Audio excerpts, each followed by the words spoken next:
You want to say anything to anybody? Hello. And you know the story how the Rothschilds made a lot of their wealth. I think I told you this before during the Battle of Waterloo. Yeah, you told me, but I forgot. Yeah. What did they do? Supply both sides or something? Well, I'm sure they supplied both sides somehow, but no. The Battle of Waterloo between Napoleon and Admiral Nelson Napoleon. was going to determine really the winner of the war. So, Vive la France! yep. So people who were trading on the stock market in England were very worried that their life savings would turn into nothing if Napoleon had won. So the Rothschild had their son. I don't know if they were brothers or if they were children. I forget the exact story, but they placed them in the central banks all over Europe, right? Germany, France, England. So they had their tentacles in everywhere. And like anything in life, information at the right time sometimes can set you free. So Rothschild, he had his crow or his spy or whoever got there sooner than anybody else to say that Napoleon had lost. Napoleon. So he started selling a Misinformation. little bit. He started selling a little bit, and everybody around him started noticing. And he tried to do it in a way that he thought would be, secretly, but people would notice it. And it got the desired effect where people started noticing that Rothschild was selling, and they assumed that he had information, so they started selling everything. They sold off everything.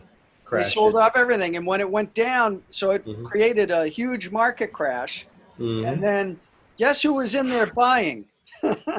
For 2 cents on the dollar. For 2 cents on the dollar, Rothschild. Wow. And then news came in the next day or whatever that the English had won. And that basically sealed their fortune. The news today. What was the Beatles song? I read the news today. Yeah. Yeah. I read the newspaper today. How did that song go? I forget. About a lucky man Who made the grave or won the war? How does it go? I thought he made the grave. Maybe you made the grade. Yeah. He blew his mind out in a car. He hadn't noticed that the lights had changed. Yeah. How apropos. Yep. Well, Yep. Amazing. think about it. I mean, everything in Western society, maybe in the whole world, it's about leveraging your information, your knowledge, and your power. Everything. No doubt about it.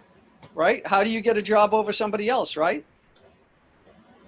Yeah, everything's a grand marketing scheme, you know? Your branding, your messaging, even if you are a facade. It just makes me think of the kids' movie, the original one, The Wizard of Oz, where at the very end of the movie, you know how the characters walked up behind the machine of the Wizard of Oz and they found the old guy in there with the white hair who had the big deep voice and he was telling everybody what to do. And then they removed the curtain and it was this little frail old man behind the curtain. It was all of a sudden like, oh, right? Well, scared. The Wizard of Oz was like a bald moon over almost like over an altar. Yeah, like a circle-shaped moon. But he projected a certain presence, a certain facade, I like to say, of power, wisdom, overarching, whatever. Yeah. And they walked behind him and discovered otherwise. That it was a total sham. That is you true. know, after they peeled the curtain back. Right? That's it. Do you think whoever wrote that movie was symbolically trying to say something, even back then, 70 years ago? The movie was done in, what, 1935 or something? I think it was 1929. Either 29 or 39. It was the first color movie, first movie in color. Oh, okay. So that probably was in Technicolor. That's right. Probably 39. Yeah, I would think. it was either 29 or 39. Okay. Yeah, I thought it was after the Great Depression, but might have been before it. I don't know. No. Yeah, well, Yeah. Julie Andrew, whatever her name is, the actress there, Yeah. What's her face? I know who Judy you're talking Garland. about. Judy Garland. Yeah, she died in the 70s, I think. You're correct. She was 40, The film was done in 1939. or she was in her Ju- 50s. Judy Garland Yeah, so played it's probably Dorothy 39. Gale. She was probably Yep. born in the 20s. So it's probably 1939. Yep. Yep. Yep. Yep. Amazing. It really was an amazing film in a lot of ways. I mean, I've watched it a few times, obviously as a child. It was definitely entertaining and fascinating as a child, but watching it as an adult, you get so much out of it as well. You see all the symbolism and really these, messages they were really trying to project and connote, I guess, or get across. Quite different, obviously, from a child's perspective. Well, I've heard stories that movie was actually about the Federal Reserve and the creation of, that whole system. I didn't know that. That's a great point. I didn't know that, but I didn't know that. There are stories about that online you can look up. Yeah, Just type in the real meaning of the Wizard of Oz, and you'll go down a rabbit hole. right. And Willy Wonka, I think, was similar too. That had a lot of stuff to say.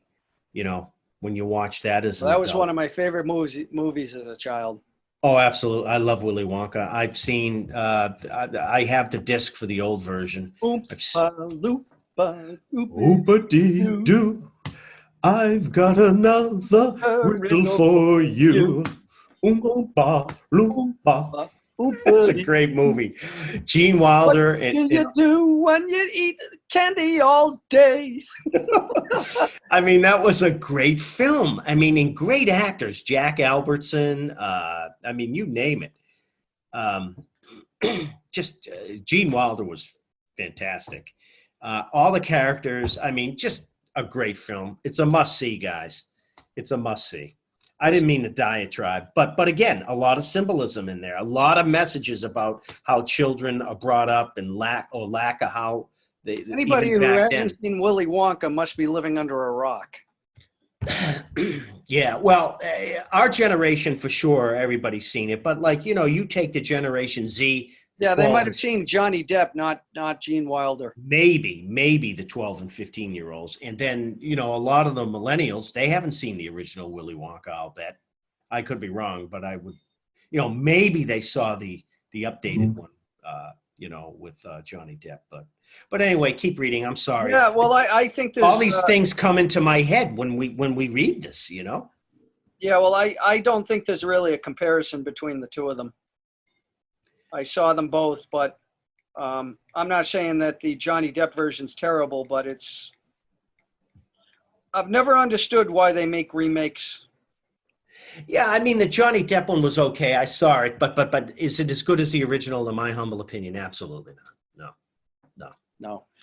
Gene Wilder, he was strange, but, his passion for the place and you could tell he was a good person who was just trying to protect, the Oompa Loompas and the company and the continuation of what that represented, whereas Johnny Depp just came across as strange. Well, hey, Johnny Depp definitely came across more like a weirdo for sure. Yeah, would you like to come into the candy room? Yeah. He came to me across more as a weirdo. Gene Wilder did not come across as a weirdo, his character, in my opinion, just one guy's interpretation. Yeah, and he covered a wide range of emotions on that too. He was a creep. Mm. Like the scene when he said, "Okay, good day, sir." Remember that? Mm-hmm. Yep. At the end, yep. The filming took. I said, "Good day." Yep. All right, Johnny, we'll go take this gobbleopler and take it to the competition. And the film was released June 30th, 1971, with a budget just just shy of $3 million. Can you imagine? Live long and prosper.